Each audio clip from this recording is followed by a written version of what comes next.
आप सुन रहे हैं आकाशवाणी का देहरादून केंद्र FM 100.5 मेगाहर्ट्ज पर।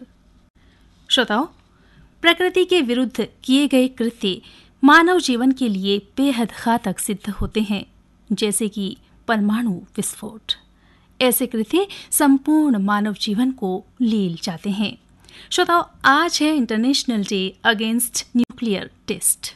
इसी संदर्भ में हमने बात की DRDO में तकनीकी अधिकारी बी के पद पर कार्यरत श्रीमती मंजुलिका अमोली से। लीजिए सुनिए, श्रीमती मंजुलिका अमोली हमें क्या जानकारी दे रही हैं। नमस्कार संगीता जी। आज का दिन 29 अगस्त international day against nuclear test के रूप में मनाया जाता है। अब ये क्यों मनाया जाता है और इसकी क्या आवश्यकता हुई, इसके लिए हमें यह जानना होगा न्यूक्लियर टेस्ट की शुरुआत कब हुई और उसके क्या क्या नुकसान हुए जिससे यह दिवस मनाने की ज़रूरत महसूस हुई। तो विश्व का जो पहला न्यूक्लियर एक्सप्लोजन था 16 जुलाई को सन 1945 में अमेरिका के न्यू मैक्सिको के एक एलामोगोर्डो बॉम्बिंग रेंज है, वहाँ पर किया गया था। इस टेस्ट का जो कोड नेम था वो ट्रिनिटी था। इस पहले न्यूक्लियर टेस्ट के बाद आज तक विश्व में 2000 से अधिक परीक्षण हो चुके हैं।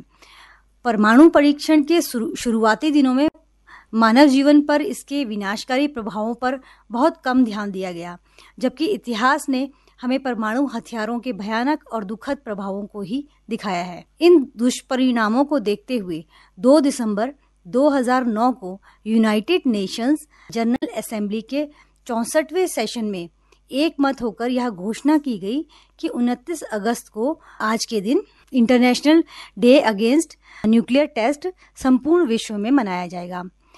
इसमें 64/35 रेजोल्यूशन को सर्वसम्मति से अपनाया गया, जिसमें इस बात पर जोर दिया गया कि परमाणु परीक्षणों को समाप्त करने के लिए हर संभव प्रयास किया जाना चाहिए, ताकि लोगों के जीवन और स्वास्थ्य पर तथा हमारे पर्यावरण पर विनाशकारी और हानिकारक प्रभावों को रोका जा सके और परमाणु परीक्षणों की समाप्ति ही परमाणु हथियार मुक्त दुनिया प्राप्त करने का एकमात्र साधन होगा।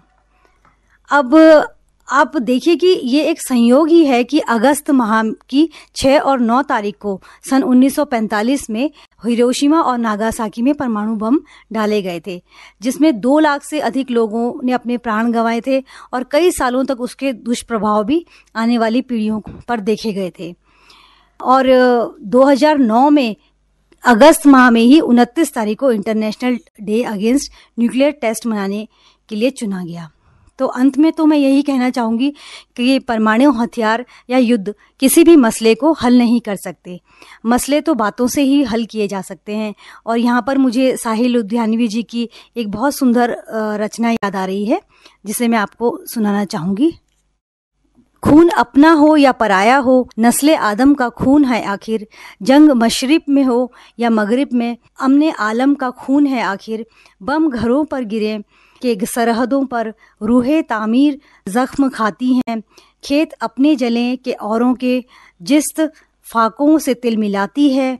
टैंक आगे बढ़ें के पीछे हटें, कोख धरती की बांझ होती है। फतेह का जश्न हो के हार का सोग, जिंदगी मैयतों पे रोती है।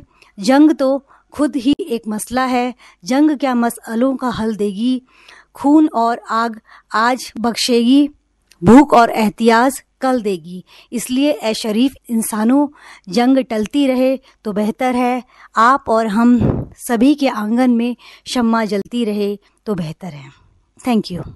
International day against nuclear Test पर हमें जानकारी दे रही थी DRDO में तकनीकी अधिकारी बी के पद पर कार्यरत श्रीमती मंजुलिका अमोली।